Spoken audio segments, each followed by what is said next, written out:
Hey there, Looky-Loos. It's Ashley Quinn, and I am here today to review Love After Lockup, Love During Lockup, Season 3, Episode 63, Catch and Release. But before we get started, go ahead and click that like button, and don't forget to subscribe to the channel.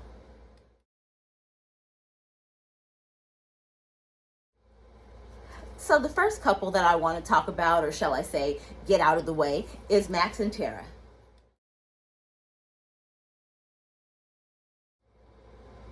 So let's just go ahead and get them out the way, right? To be honest, I'm kind of over it. It just seems so fake. It seems so contrived, and would definitely be on the part of Max. Max goes over to his friend Neil's house, and he's just like acting like he's super bummed because he hasn't talked to Tara, and Tara's ghosting him, and this, that, and the other. And his friend Neil is just like, okay. So turns out they basically, he's like, well, why don't you call and check on her or whatever. So Max calls over to the prison. The prison lets him know that Tara's been released. Tara's been released since earlier this month. Whoa, Max can't believe it. He's so shocked. He's so shocked. So, basically that's kind of like, I feel like that's where their storyline should end. I don't really feel like they have anything else to talk about. If you do want to hear more, though, and you want to hear from Tara, go over and check out According to Amber. She has an interview with Tara, and Tara kind of gives you more insight as to what's going on. And really good, right? She also purchased the OnlyFans, and she kind of gives you she's not showing any pictures or anything like that, but she does let you know what's going on Max's OnlyFans in case it's something you're into.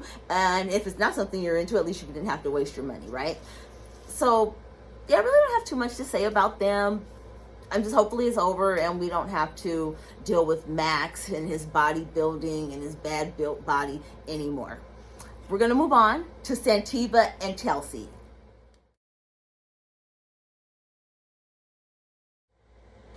So when we pick up with Santiva, we find out that she is going to go take sexy photos for Chelsea, right? But like professional photos, okay? She has like all these little cute, frilly, kind of old school lingerie items, and they're posing her like on nice, like kind of like a bedroom furniture and in a tub, and she's really enjoying the experience. But of course, she has to tell everyone around that she's dating a prisoner, because that's almost like it has to be in the contract, right, for Love After Lockup, because no matter where they go, they have to tell everyone that they're dating a prisoner. So she's telling them this, but they're taking really nice photos of her, and she just wants to look nice, and she wants the photos to be nice, because she lets us know as well that these pictures basically have to pass through like 15 different people's hands. So people are going to be seeing them, evaluating them, and very intimidating, right? Like, I couldn't do it. So more power to you, girl. Now, as she's in the bathtub, like taking like a little sexy shoulder picture, a sexy shoulder, right? She's doing that. She gets a phone call from Chelsea, and basically we find out that whatever plan that they had for when he's getting out, I believe he was going to get out, she was going to pick him up, they were going to go to Georgia, he was going to go to the halfway house, she was going to wait in Georgia until he was out of the halfway house, and then they were going to basically be able to maybe see each other while he was in the halfway house. So she's really like trying to get this relationship going, right?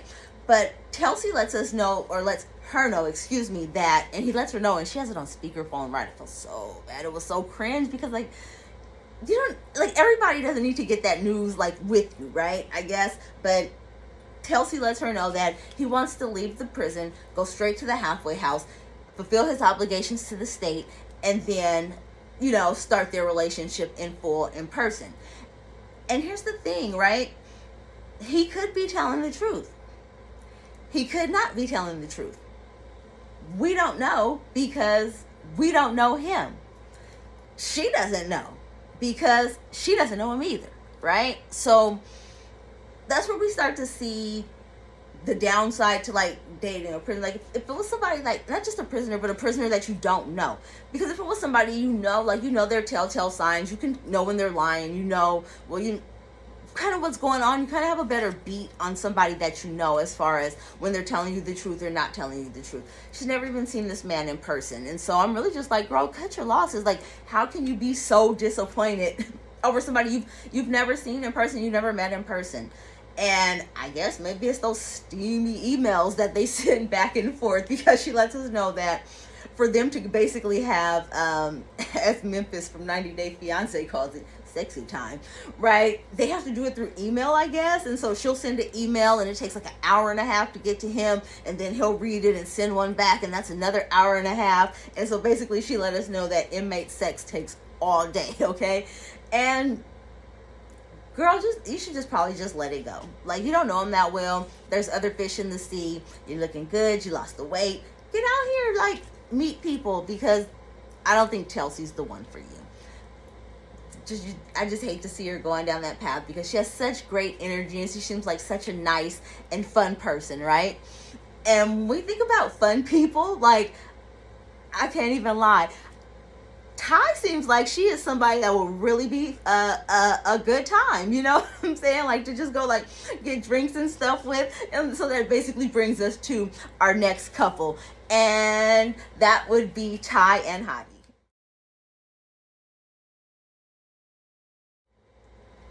And so now apparently our couple is a throuple. They've introduced BB into the photo introduction at the beginning. So hopefully pretty soon we'll be able to meet him or find out a little bit more about him. We find out that she's going to dinner with her girlfriends, or going for drinks with her girlfriends. And we also find out that, of course, Boston is still calling, right? Boston, I feel like Boston is definitely someone to Hottie, because if not, how did she get old girl's phone number? How did she get Ty's phone number? Hottie's not free. He's not leaving his phone around. It's not like, you know, she has access to him like that. The only thing I can figure is she has access to his phone bill, right? Or he just flat out gave Boston Ty's number. Because, I mean, other than that, how would she even know about Ty, or who Ty is, or how to get in contact with Ty? Like, do they know each other from school? Like, it's just really weird, right? Like I said, I can't put my finger on it, but I definitely think that Hottie is involved with Boston. And much like her friends, I think that Ty needs to move on and date a free man. And she's like talking about that, you know, the intimacy is just not there when guys are free. She prefers the intimacy of letters and phone calls and the attention that she receives that way. So, like we said before, she probably should go see somebody. Like, and when I say see somebody, I don't mean like a man or a prisoner or something like that. I mean like a professional, like a mental health professional, so that she can work through her issues, because she does seem like a very smart woman in all other aspects, just not in this one, okay? And I don't even want to say not in this one, because it almost seems she's in control of what she's doing. She's not like all willy-nilly and flighty and maybe a little touched like Haley and Indy. She does seem to have she realizes she's on Earth, right? Like, she knows where she is, right? But she also knows that she has these deep-seated issues, and she knows that she's playing them out with prisoners. So I just want her to take that extra step and seek some help, so that she can move past that and just live like a regular life, right? Beautiful girl. She'd have no problem finding companionship, you know, out here in the free world. And so her friends let her know that she probably needs to sit down with this girl Boston to find out what this girl needs to tell her about Hottie. It may be some pertinent information. Find out what's going on there. And two, that they're going to hook her up, and that she needs to go out on a date with their friend. And then she shows the friend's picture.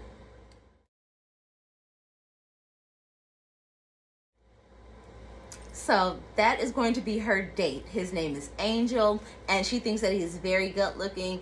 And all I can say is she definitely has a type, right? We all have a type. We all have a preference. Hers are hers, right? So they're on the date, and it seems like it's kind of going okay. You can tell she's very nervous. She hasn't been out on a date or around a like real free man, she said, in like 4 years. He lets her know that he hasn't been on a date in like a year and a half. And so, like I said, things seem to be going very smoothly, until she decides that she has to check her phone. I'm sorry, her phones. She goes in her purse, and she proceeds to pull out like multiple phones. I think like at least 3 phones, right? And out of those phones, like 2 of them are flip phones. That's hella shady. Like, who has a flip phone? Like a flip phone is like a prepaid phone, right? It seems real illegal, man. And he's peeping this. Like, he's not a dummy, right? He's like, you know, why do you have all those phones? Oh, because, you know, I got to check on my kids, and you know, one's for business, my businesses, and this, that, and the other. And he's just like, yeah, okay, So the phone rings, and it's Boston, right? And would you believe that she literally got up out of her date and went outside to go yell at like some random female? And I'm just like, bro, what? Are you kidding me? So yeah, Ty is way over the top, right? She comes back in and she tells this man like the most ridiculous lie about the funeral home flooded or something, and clearly he sees right through it, right? He's just like, whatever, I'm just gonna continue to try to enjoy my date. And he's just like, maybe she's just nervous or something. He's really trying to figure her out, but can't quite put his finger on her. But while she's out there talking to Boston, they decide that they are gonna link up, right? And normally in real life, I wouldn't be here for it. But because it's on television, I'm here for it. I want to see what's going to happen, right? This is going to be very interesting on that end. So she comes back in or whatever, and food comes, and she asks him to cut her steak. And so he cuts her steak, and as he's cutting her steak, she lets him know, oh, you do that good, I might let you cut something else. The way he looked at the camera, like on The Office, was so funny. Because he's like, what do you mean by that? So that starts like a little flirtation or whatever. But he lets us know basically he's not really falling for it. It doesn't seem sincere the way that she touches him a lot. And she just doesn't seem genuine.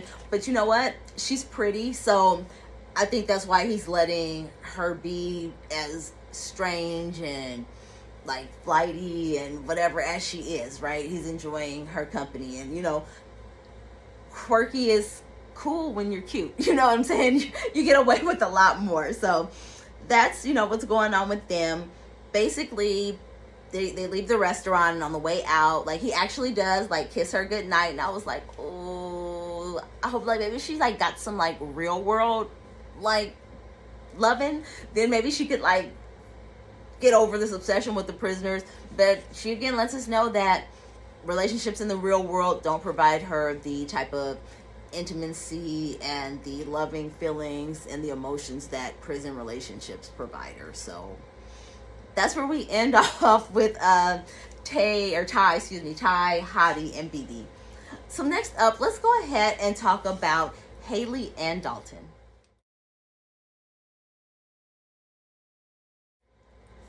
So when we left off last week with Haley and Dalton, I specifically remember Dalton telling Haley, do not go to my dad's house.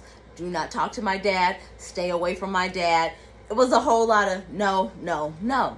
And I remember thinking, wow, does he know something about his dad? Well, of course he knows a lot about his dad that we don't know. But I'm thinking in terms of like, is his dad like a perv or something? Is his dad creepy? Is his dad on the registry? Like, what is it about his dad? Like, in my mind, that's the first place I went, because I didn't see his dad like being a terrible person, for the simple fact that we already know that his family is kind of upper middle class, and his family did this and that for him. So I don't think it's like a matter of he doesn't, and he hasn't talked to his dad in a while, but it's not a while as in like when he was growing up. It's a while like as in since he's been in prison. Okay, so there, like I said, there's something like I'm thinking like, wow, I wonder what happened.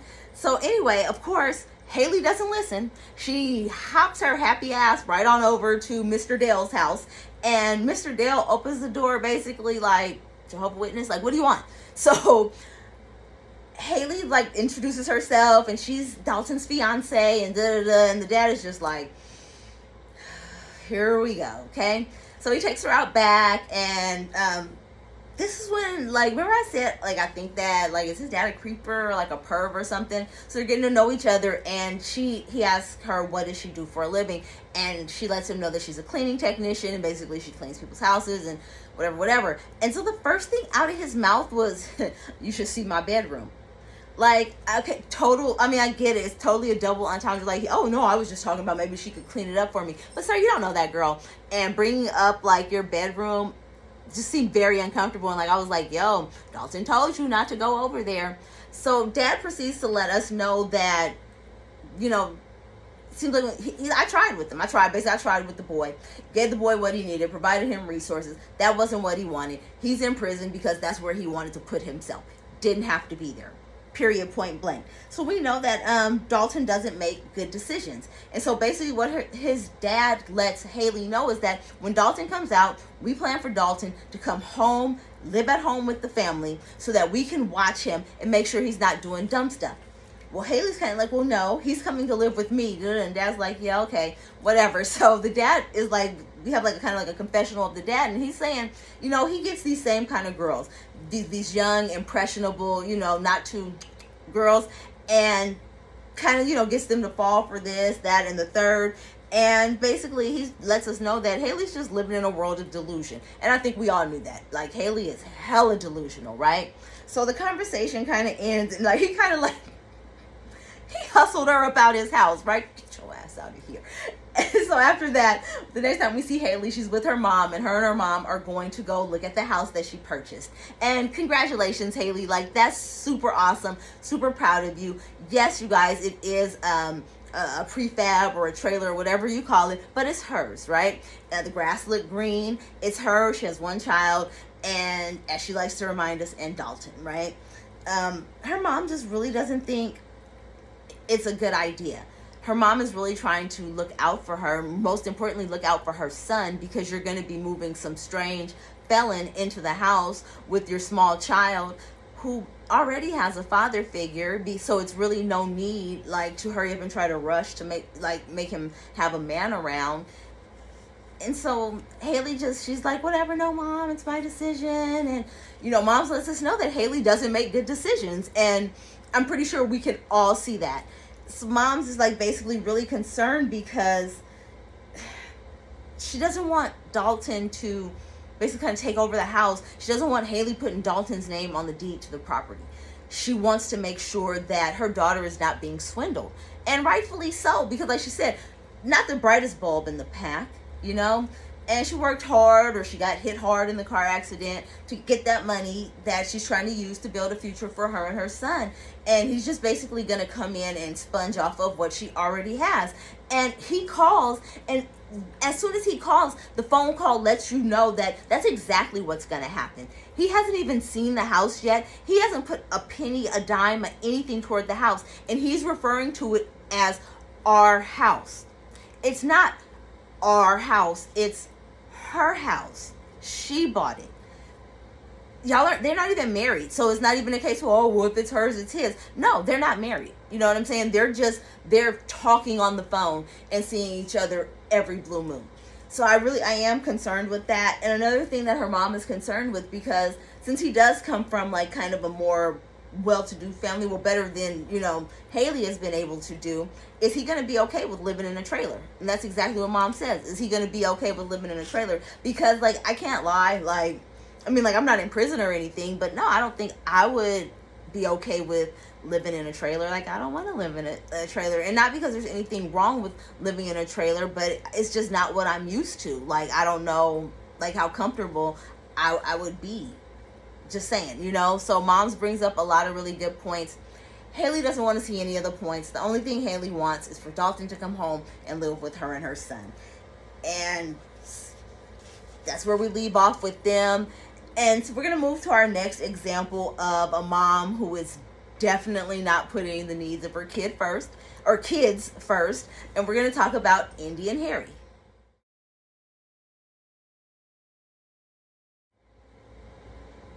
Indy, girl, no, just no. Nope. You got your daughter calling this man daddy, poppy daddy, or whatever the fuck you had, whatever it was. Excuse my French, but that's ridiculous. Like, I'm sorry, that's ridiculous. That man is not her daddy. And she lets us know that her daughter has a popcorn dad. He pops in, he pops out. Well, first of all, you're allowing that. And second of all, because she has a popcorn daddy, doesn't mean that you start having her call some other random dude in prison daddy. That's not her dad. That's just, and some of they have such a great bond. How do they have a bond? You don't even have a bond with this man. You've never seen this man in person. Okay, you've never seen him outside of jail. You don't know anything really about him other than what he's told you, right? And is he even necessarily an honest person? Like, he's in jail or in prison for robbery, right?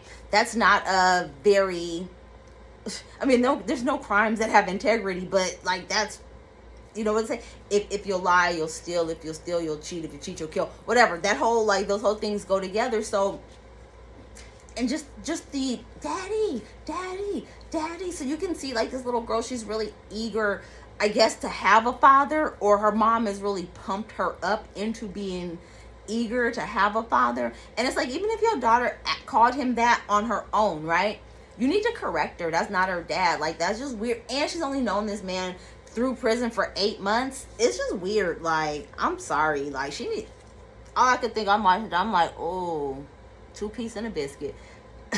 2-piece and a biscuit. I'm not talking about Popeyes. Her mom really, if her mom sees that, her mom needs to step in and do something about it. Her mom, like I think she said last week that her mom lifted some man off his feet by his neck. Her mom needs to do. And I'm not advocating violence. I mean, like not literally, but like figuratively, needs to lift her up off her feet by her neck, right? Like, and get some sense into this girl, because it's just not right. It really upset me.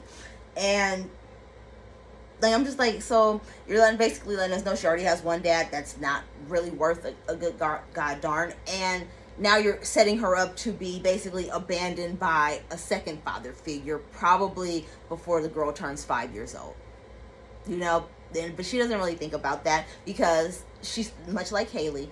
She's thinking about herself and what she wants and what she needs. And here's the thing, that's fine. There are a lot of people out here that love to think about themselves, that love to put themselves first, that want to be able to do what they want to do for them when they want to do it. And guess what? Like I said, that's perfectly fine. But these people don't have children, or they have children that are grown. You don't get to be first as a parent, and it sucks. Like, it really does suck, but you don't get to be first, because it's not just about you. Like, if it was just you wanted to go to Ohio and do whatever you wanted to do, and Harry comes out of jail and Harry, gets rid of you, or whatever happens to you, then it just happens to you. But as we see a lot, like even in the news, it's not just you. It's going to be you and your child. And her mom is Yolanda's concerned, and rightfully so. Yolanda, keep an eye on that situation. Next, she's talking to Harry. She's like, I want to meet your mom and your sisters and this and that. And he's like, ugh. Yeah, no, I don't think that's a good idea, right? Red flag, right? As red as this sweatshirt I have on.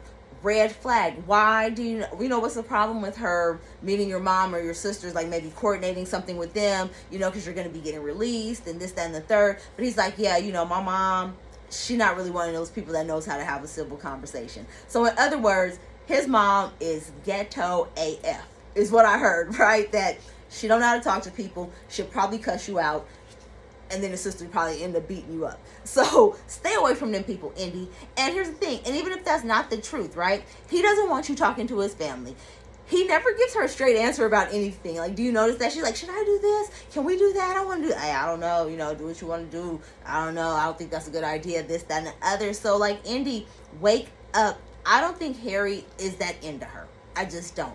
I think Harry is into the commissary money that she sends him every week. What did she say? She sends him like $100 a week? Shit, I'll talk to her too for $100 a week. So I ain't got to see her in person or none of that, right? I just got to hop on like the little JPay or the FaceTime or whatever and talk to the girl for like 20-30 minutes. I can do that for $100 a week. I can definitely do that. Indie girl. So next we're going to get to our last couple, and that's going to be Gabby and Chris.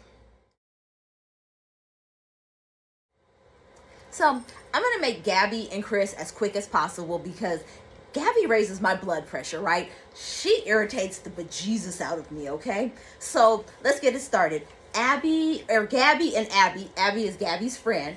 I don't know if they're still at the dress shop. I don't know where they are. And Abby has the common courtesy and good sense to ask her, hey, have you let Chris's mom know that he's in the solitary housing unit? And Gabby was kind of like, and her friend was like, maybe you should call her and let her know. So Gabby calls her, and Chris's mom proceeds to let us know that Chris will be coming home to her house. And Gabby kind of gets an attitude and is like, yeah, we'll see about that. Just like really inappropriate with the boy's mom. His mom's name is Miss Felicia, by the way. So she's just super inappropriate. And when they finally get off the phone, Gabby refers to her either as that bitch is crazy or that's a crazy bitch, right? Either way, she calls the boy's mom out of her name.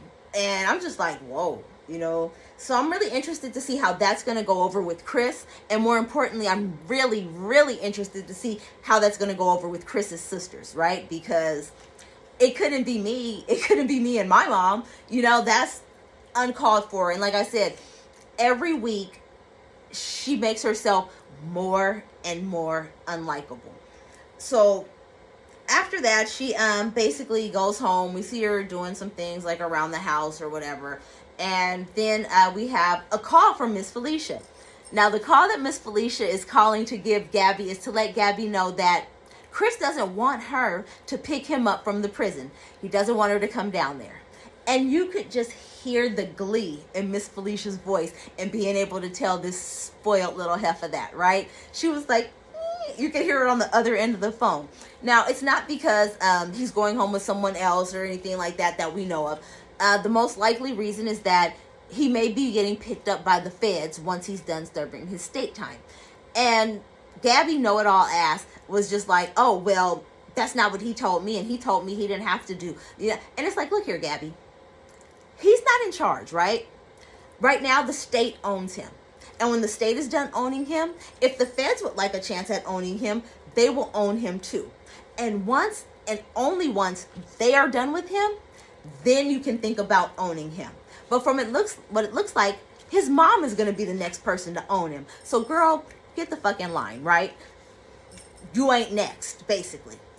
So now Gabby is kind of having to take this in, okay? And so now it's almost as if she doesn't believe what Miss Felicia is saying. Like, she almost wants to call this woman a liar, but she knows better. So what she does is she gets on the three-way and calls down to the prison. Like the prison is going to be able to tell her these things, right? Mom's already said they wouldn't tell us. But I guess Gabby thinks that she's more, well, we know Gabby thinks she's more important than she is. So she calls down there and they tell her the same thing. We're not telling you, right?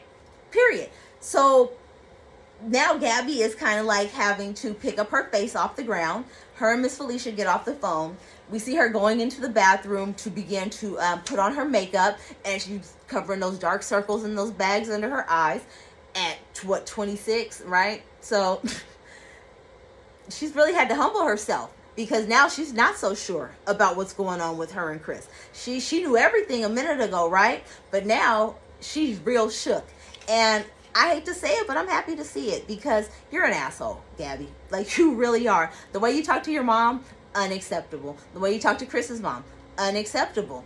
So I don't feel sorry for you. I don't feel bad for you. And yeah, I hope you get everything that's coming to you is all I have to say about that one. So that is the end. I think we talked about all of the couples tonight. We actually got to see all of the couples tonight. And as the show progresses, we got to see some clips from the upcoming episodes for the rest of this season. It looks like we have some action coming our way. And I will definitely be here to cover that with you. Thank you guys for watching this with me and reviewing and watching my review. Go ahead and like the video, but please leave a comment below if you saw something that I didn't see. That way we can continue the conversation. And don't forget to subscribe to my channel. My name is Ashley Quinn. It has been a pleasure, looky-loos, and I will see you next time. Bye.